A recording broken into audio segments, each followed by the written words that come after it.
are listening to the daily meditation of the Word of God, brought to you by ADAL, the Apostolate of the Laity in the Archdiocese of Douala.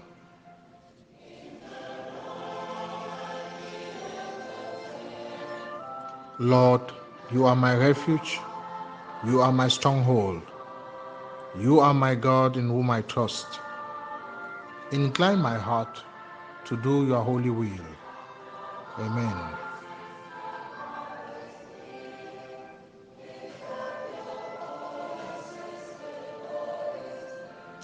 Lecture de la première lettre de Saint Paul apôtre aux Corinthiens, chapitre 15, versets 12 à 20. Frères, nous proclamons que le Christ est ressuscité d'entre les morts. Alors, comment certains d'entre vous peuvent-ils affirmer qu'il n'y a pas de résurrection des morts? S'il n'y a pas de résurrection des morts, le Christ non plus n'est pas ressuscité. Et si le Christ n'est pas ressuscité, notre proclamation est sans contenu. Votre foi est sans contenu. Et nous faisons figure de faux témoins de Dieu pour avoir affirmé, en témoignant au sujet de Dieu, qu'il y a ressuscité le Christ, alors qu'il ne l'a pas ressuscité, si vraiment les morts ne ressuscitent pas. Car si les morts ne ressuscitent pas, le Christ non plus n'est pas ressuscité. Et si le Christ n'est pas ressuscité, votre foi est sans valeur. Vous êtes encore sous l'emprise de vos péchés. Et donc, ceux qui se sont endormis dans le Christ sont perdus. Si nous avons mis notre espoir dans le Christ, pour cette vie seulement, nous sommes les plus à plaindre de tous les hommes. Mais non, le Christ est ressuscité d'entre les morts. Lui, premier ressuscité parmi ceux qui se sont endormis. Parole du Seigneur.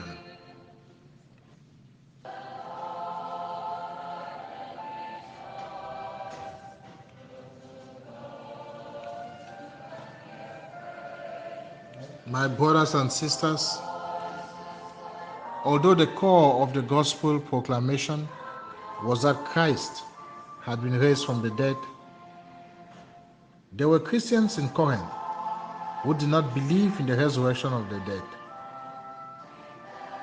For Paul, Christ's resurrection, of which the apostles were witnesses, is a decisive proof for the future resurrection of all of us.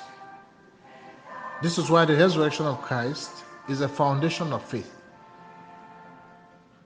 The risen Christ can be called the first fruits because not only does he announce the resurrection, he also causes the resurrection of all other Christians. Using 8 points, St. Paul challenges the Corinthians in their doubt.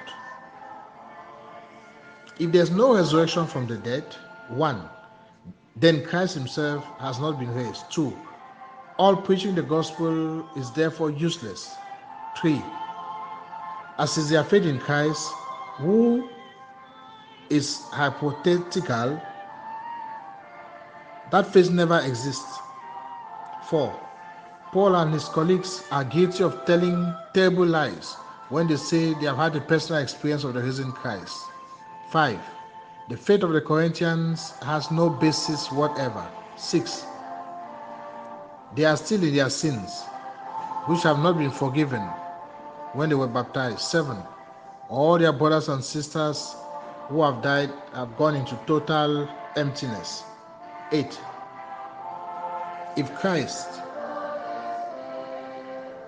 has not been raised, if faith in Christ is valid only for this life, then Christians are among the most to be pitied for enduring so much hardship and persecution for something which ends in nothing. for St. Paul, none of this makes sense at all.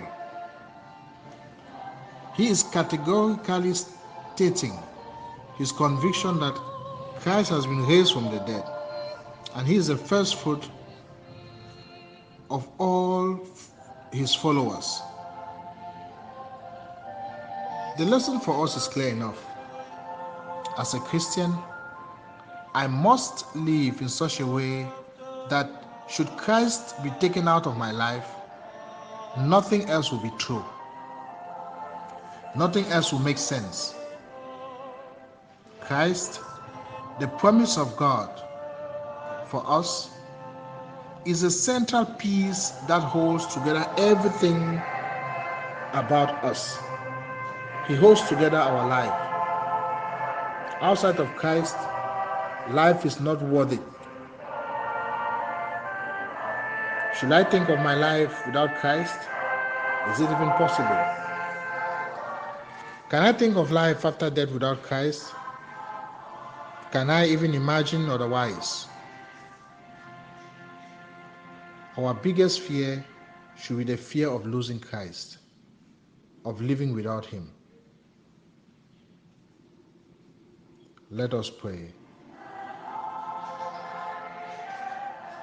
Seigneur, tout vient de toi. Tout en toi trouve leur achèvement. Unifie mon cœur pour qu'il craigne ton nom et ne vive que pour toi. Toi qui es vivant pour les siècles des siècles. Amen. Que Dieu Tout-Puissant vous bénisse, le Père, le Fils et le Saint-Esprit. Ici Father Michael ADAL.